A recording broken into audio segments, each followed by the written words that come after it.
शुक्लांबरधरं विष्णुं शशिवर्णं चतुर्भुजं प्रसन्नवदनं ध्यायेत् सर्वविघ्नोपशान्तये पूर्णसुगुणार्णवने अनघपरमेश्वरने ಆನಮಿಪೆ ನಿನಗೆ ಆನಂದಮಯ ವಿಷ್ಣು ನಿನ್ನಯ ಸುಮಹಿಮೆಗಳ ನಿನ್ನಿಚ್ಛೆಯಿಂದಲೇ ಚೆನ್ನಾಗಿ ತಿಳಿಸಿಯ ಚಿನ್ನ ಭಕ್ತಿಯ ನೀಯೋ ಬುದ್ಧಿರ್ಬಲಂ ಯಶೋಧೈರ್ಯಂ ನಿರ್ಭಯತ್ವಂ ಅರೋಗತಾ ಅಜಾಡ್ಯಂ ವಾಕ್ಪಟುತ್ವಂ ಚ ಹನುಮತ್ ಸ್ಮರಣಾತ್ ಭವೇತ್ पूज्याय राघवेन्द्राय सत्यधर्मरताय च भजतां कल्पवृक्षाय नमतां कामधेनवे दुर्वादिध्वान्तरवे वैष्णवेन्दिवरेन्दवे श्रीराघवेन्द्रगुरवे नमो अत्यन्तदयाळवे श्रीगुरुभ्यो नमः श्री बन्नंजे गोविन्दाचार्य गुरुभ्यो नमः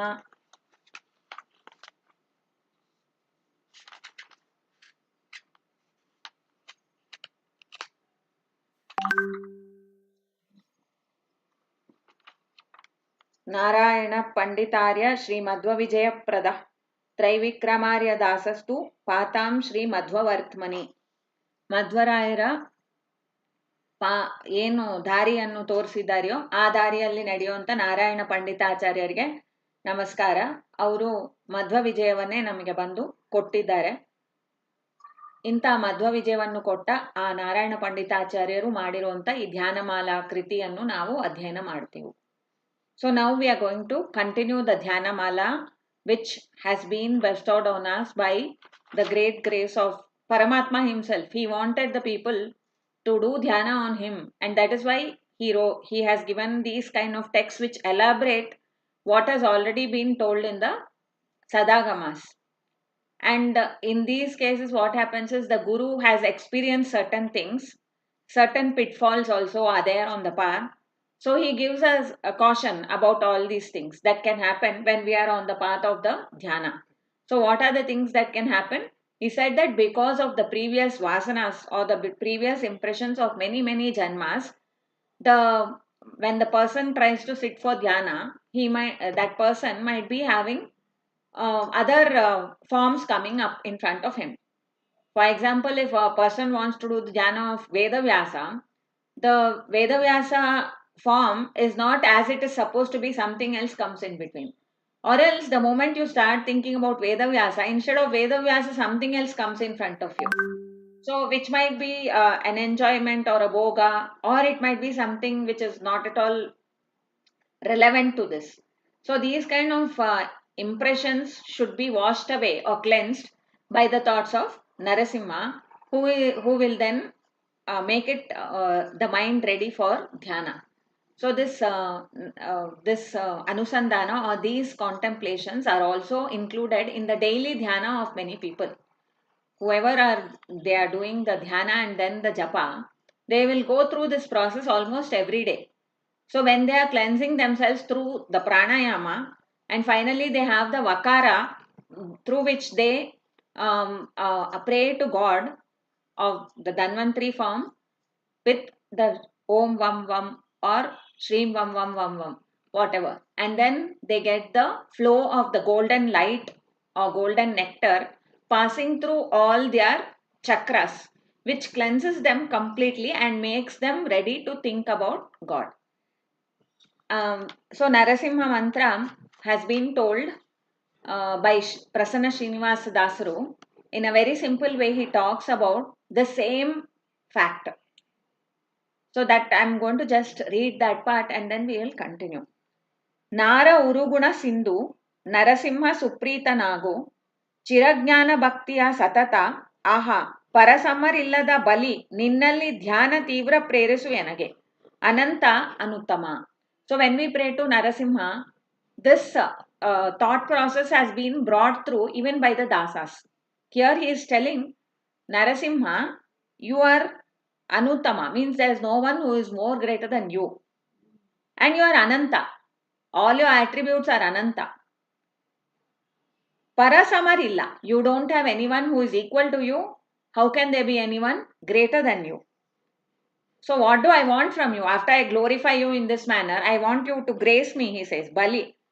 Bali means you are the most powerful person in the world and who will bestow the wishes of his devotees. ನಿನ್ನಲ್ಲಿ ಧ್ಯಾನ ತೀವ್ರ ಪ್ರೇರಿಸು. You must make me or inspire me with the idea that I have to do dhyana first. And then once I sit down for dhyana, the dhyana should come to me very, very automatically and with full concentration. This is my prayer to you, he says. So this thought process is there throughout the literature. The Bhakti literature as well as the Vedantic literature contains this thought process that we have. Even if we want to do a dhyana, we are not independent or we cannot claim that we can do it on our own.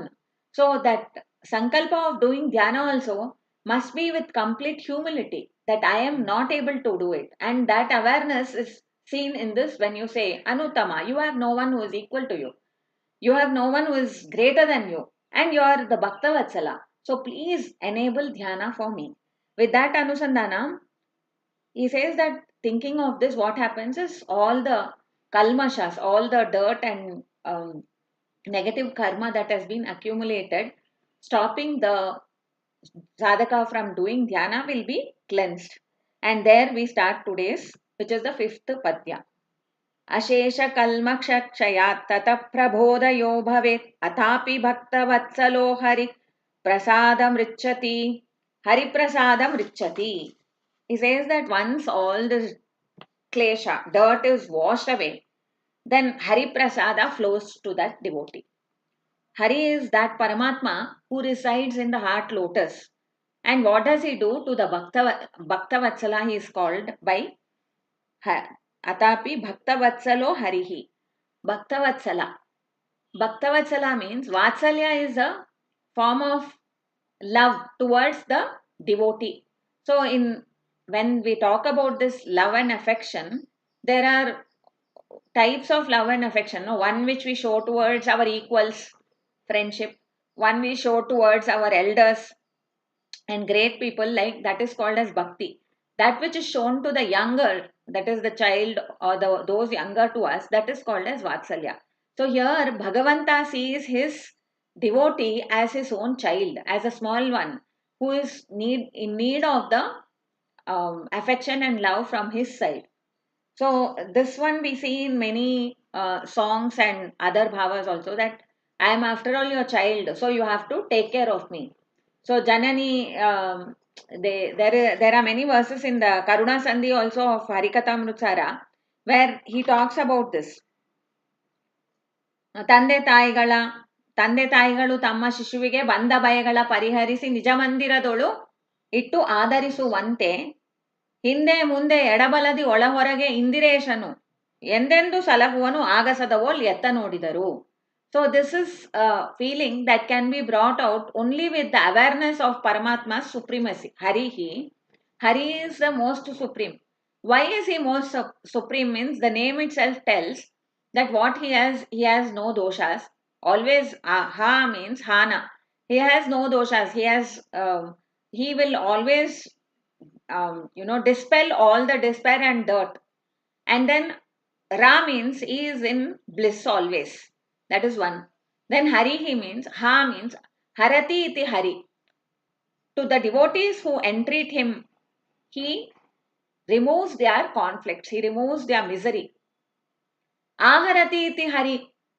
He just not removes only the distress, he also bestows happiness.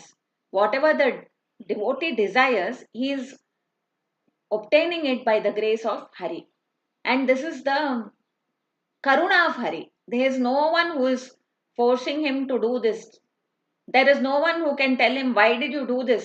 You shouldn't have done it for that devotee. You should have done it for this devotee. No one can ask that to him. No one is there to oversee what he is doing. In fact, no one knows what he is doing. But he is the one who is the Dharmatma.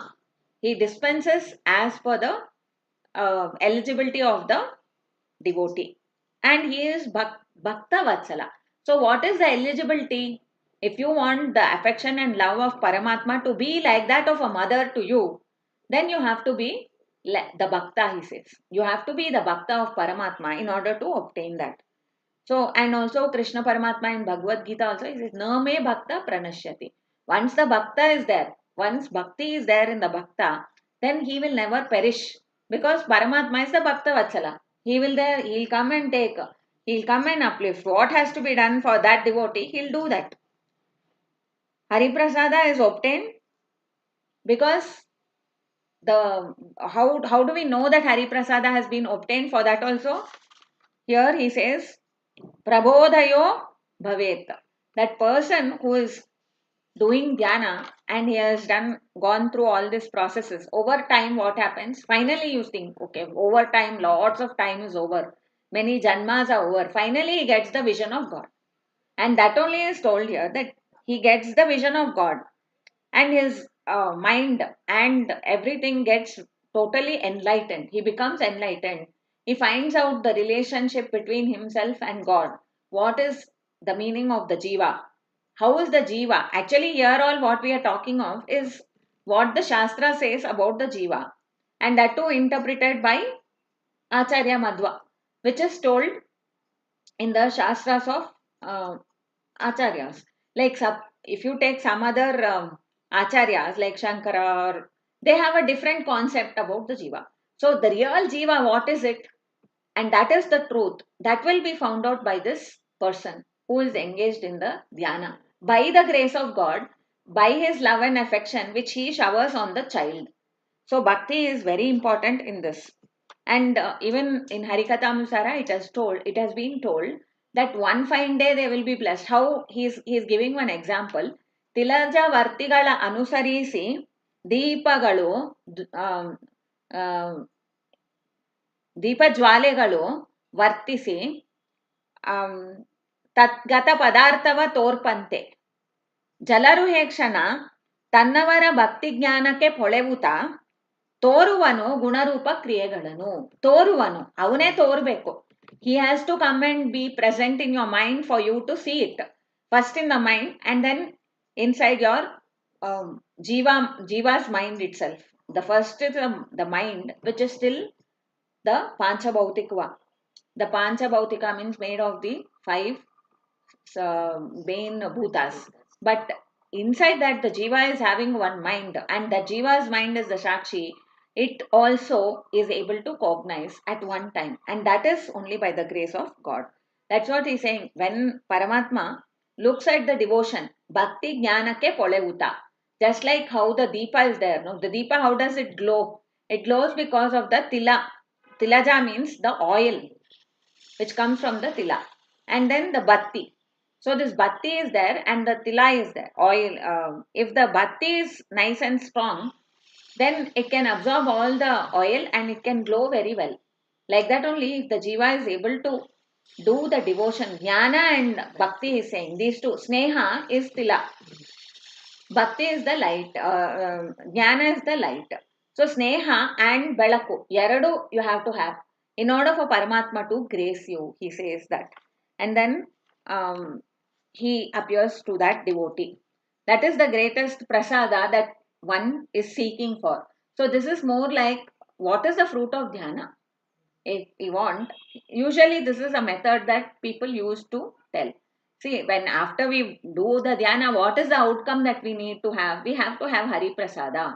And for that, he is giving you in the first instance only. Once all the kalmasha is gone, then you will get the jnana of Paramatma. So you have to strive. This is one way to motivate us. See, if today you have not got it, it doesn't matter. It will come to you because that is what is the truth. Next, he says, he gives the caution now to the devotee, because we have already been told that you have to follow the path of the Satagamas. You have to make good logic to understand them, and you should develop faith and devotion to Paramatma. So now why is he bringing Satagamas here again?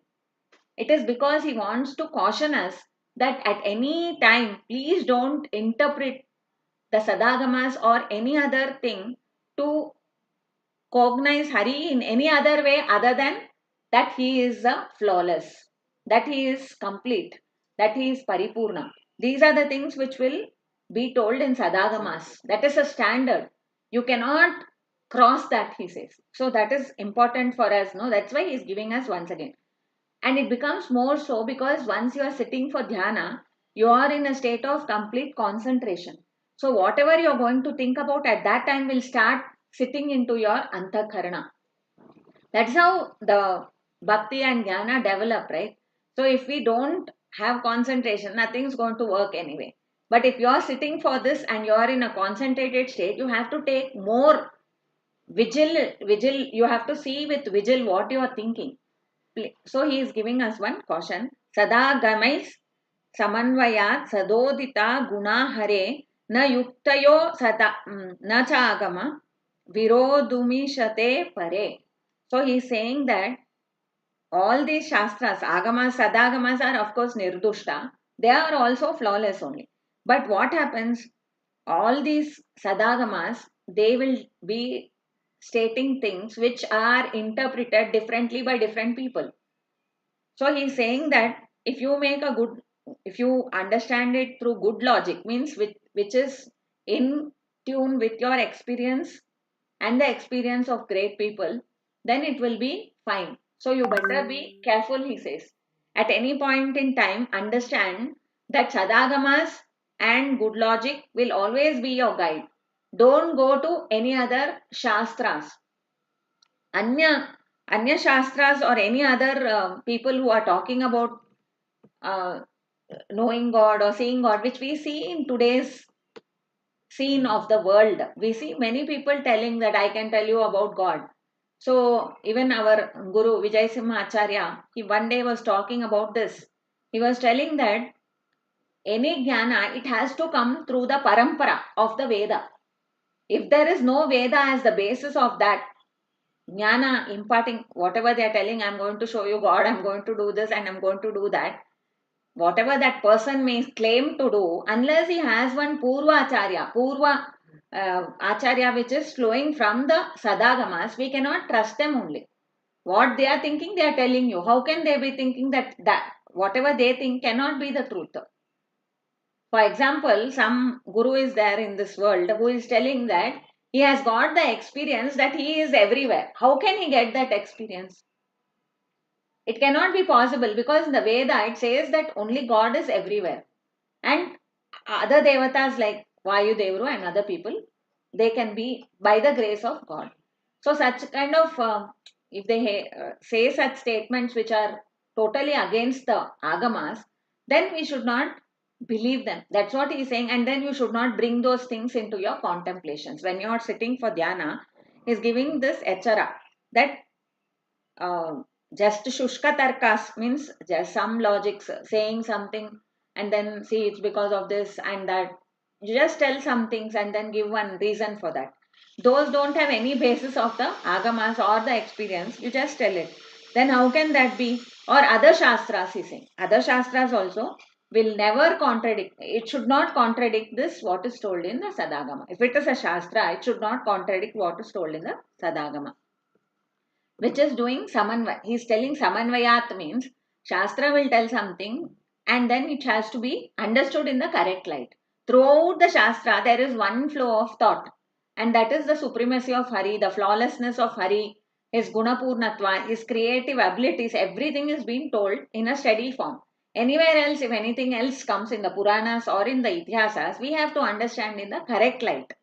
That is what is told by him. So when you are contemplating, you get one picture of Rama, and Rama is there.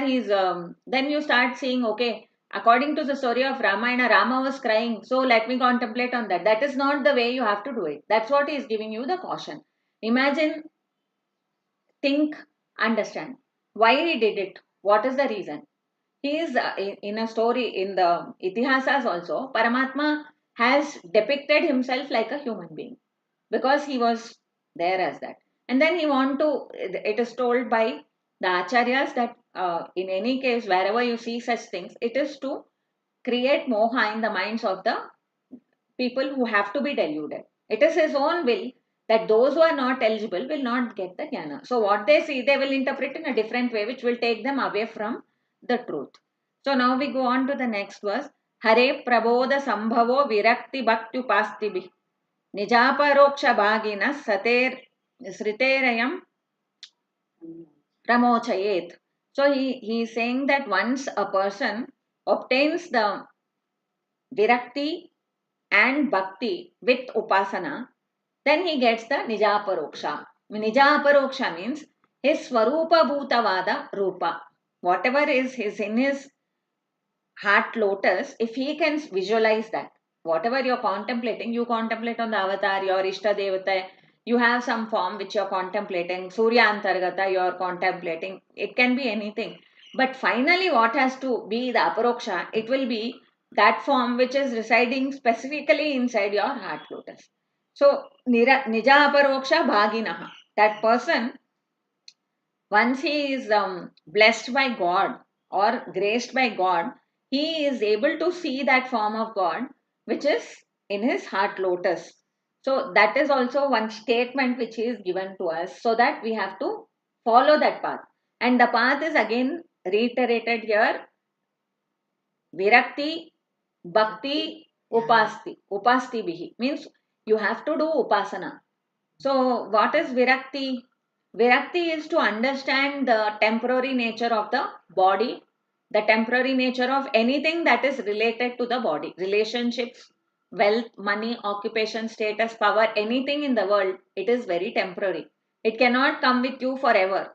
So, understanding that nature of the reality of the body and its relations, we have to develop a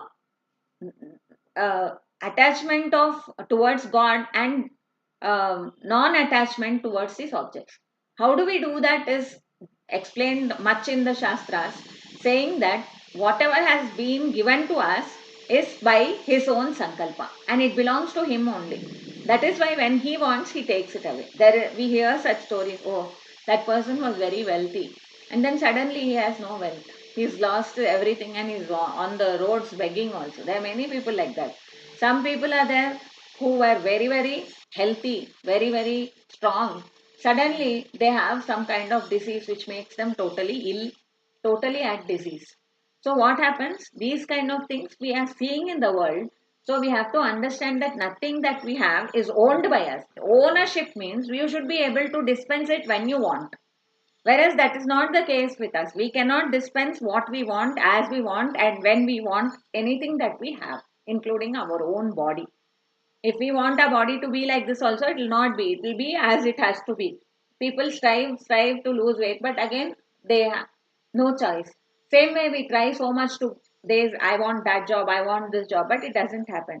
So all these things point to that we are not having any complete strength on these things that are there with us.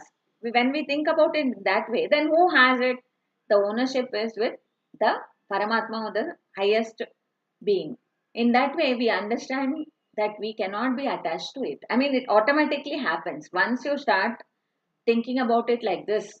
Then we start understanding that this is not ours. ವಿತ್ತ ದೇಹಾಗಾರ ದಾರ ಅಪತ್ಯ ಮಿತ್ರಾದಿಗಳೊಳಗೆ ಚಿತ್ತ ಬುದ್ಧಿಯಾದ ಇಂದ್ರಿಯಗಳೊಳು ಜ್ಞಾನ ಕರ್ಮದೊಳು ತತ್ತದಾಹ್ವಯನಾಗಿ ಸತ್ಯ ಸಂಕಲ್ಪಾನುಸಾರದೆ ನಿತ್ಯದಲ್ಲಿ ತಾ ಮಾಡಿಪನೆಂದು ಸ್ಮರಿಸುತ್ತಿರುವುದೇಸೆ. Why you have to do this ಸ್ಮರಣೆ? ವಿತ್ತ ಮೀನ್ಸ್ ದುಡ್ಡು, ದೇಹ ಮೀನ್ಸ್ ಬಾಡಿ, ಆಗಾರ ಮನೆ, all these things. Then even ಜ್ಞಾನ ಕರ್ಮದೊಳು, whatever jnana you have, whatever karma you have, it's not even yours. You can't ownership of the jnana also, because the jnana, today you have it, then tomorrow you don't have it. You don't even remember what your name is. For some people it happens. So these kind of things, he's saying you have to understand that it is the satya sankalpa of Paramatma that you should have it today. Whatever you have today is by his will only.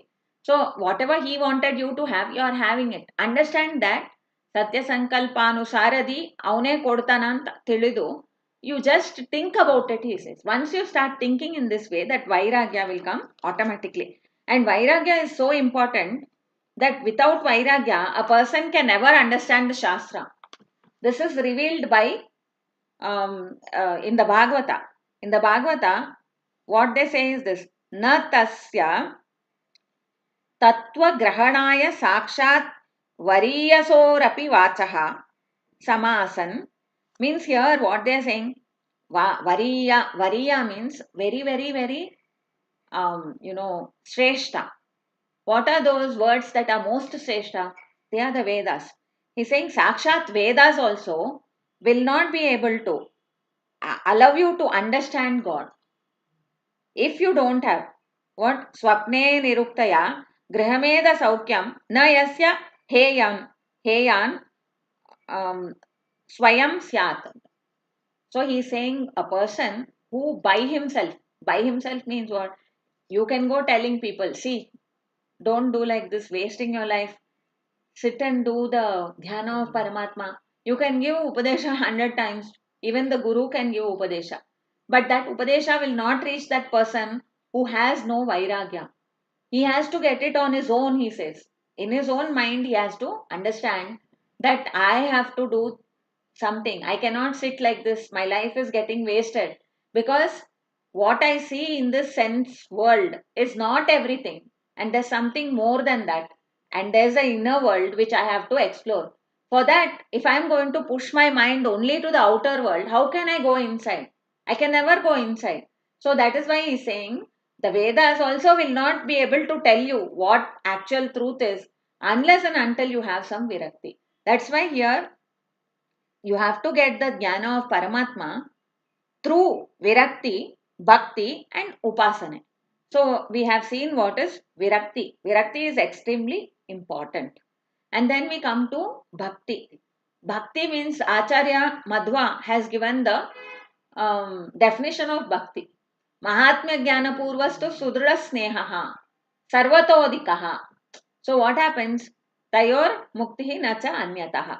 So whoever is going to have the Mahatmya jnana of Paramatma, and that Mahatmya Jnana will what it will generate is a free flow of devotion to Paramatma. That bhakti that generates because of the Mahatmya Jnana is what is talked of as bhakti at all. Bhakti means unless you have Mahatmya Jnana, it will not come. And it should be that Preeti, Sneha, which is more than anything else that you have in this world. You can have Sneha towards your children, you can have Sneha towards your Guru, you might have with anyone else. But that Sneha, it should be understood in the light way that Paramatma's Sneha has caused you to have this Sneha. So Sneha should be towards Paramatma, knowing his greatness. And it should be that love which is superseding anything else that you love in the world. That is told as bhakti. That kind of bhakti only will bring the Hari Prasada, moksha.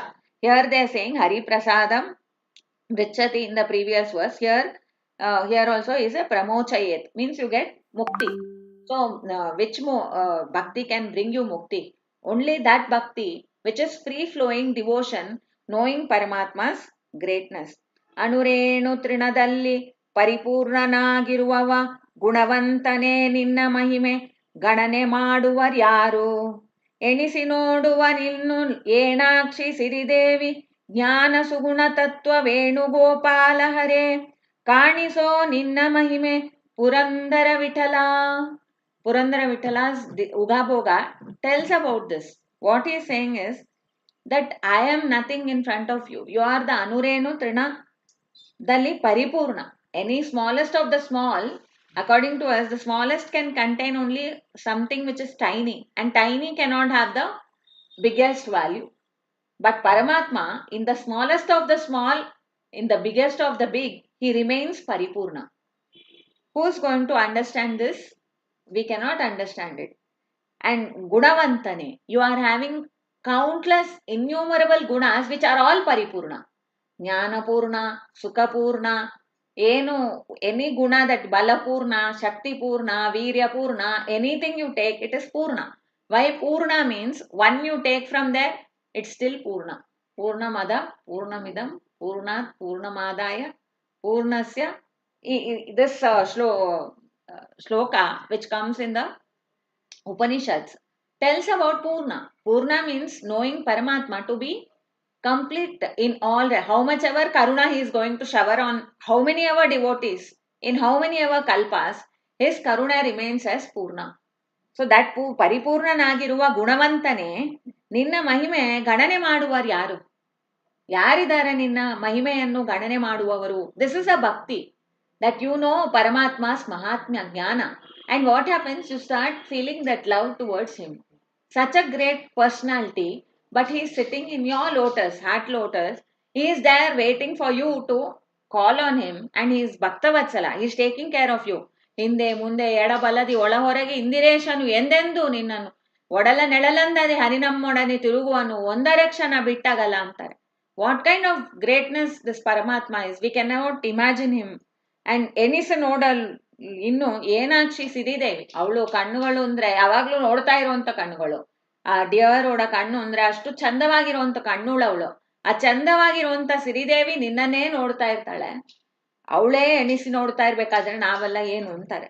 ಜ್ಞಾನ ಸುಗುಣ ತತ್ವ ವೇಣುಗೋಪಾಲ ಹರಿ ಕಾಣಿಸೋ ನಿನ್ನ ಮಹಿಮೆ. This is the attitude that the person has to have in ಉಪಾಸನೆ. So this is Virakti we have done, Bhakti, and then Upasti Bihi. Upasana means to pray to God knowing His gunas, or to think about the gunas, or to listen to His glory. This is also Upasana. Acharya says that Upasana means to listen continue. See, listening means not going about your duties and just listening.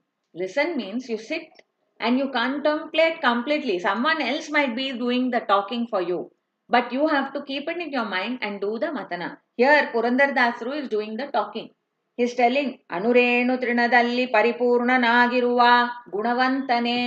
Immediately we have to make that into our mind, and we have to understand the gunas of Paramatma in a way that we can comprehend what he is saying. That is Upasana. That's what, however much you talk about it, even Jagannath Dasru says, no, see, in the water, such a big thing like a ship can float. It's so vast, but it can float. The same thing, if you put one tiny sand grain, it will go to the floor of the ocean. So what is this? How is it happening like this? The size of the thing is not mattering. So these are all the things in the world which are happening. We are seeing it. Continuously gravity is playing in the world. Everything is being sucked towards the earth at a, the attraction of 9.8 meters per second. These are all things which are happening, and these are found out by science to be happening. But why is it happening has never been found out by anyone. So constantly, so correctly, the sun rises every day. The water, when you throw it into the ground, it flows downwards. And that's also because of gravity, of course. And because of gravity only, the plants are able to have their roots in the ground all the time. If there was no gravity, the roots would be uprooted and there would be no food for us. Food is coming because the roots are inside the earth and able to suck the water. So these are things that we have to do upasana. Upasana, ninna mahime, and one day also we can't do one thing like this. How he is doing it eternally. All the kalpa kalpadi, charana jana vara kalpa vrikshanu. Kalpa kalpadi he is doing the same thing. Sharana janaru, all his devotees are there on the land, they need food. So he is bringing the trees, he is growing them, he is giving the fruits and the food for all the people. ಯಾರು ಬಂದು ಈ ದೇಹವನ್ನು ಕೊಟ್ಟನೋ ಆಹಾರವನ್ನು ಕೊಡದಿಹನೆ ಅವನು ಕೊಡ್ತಾನ ಅಂತಂತಾರೆ.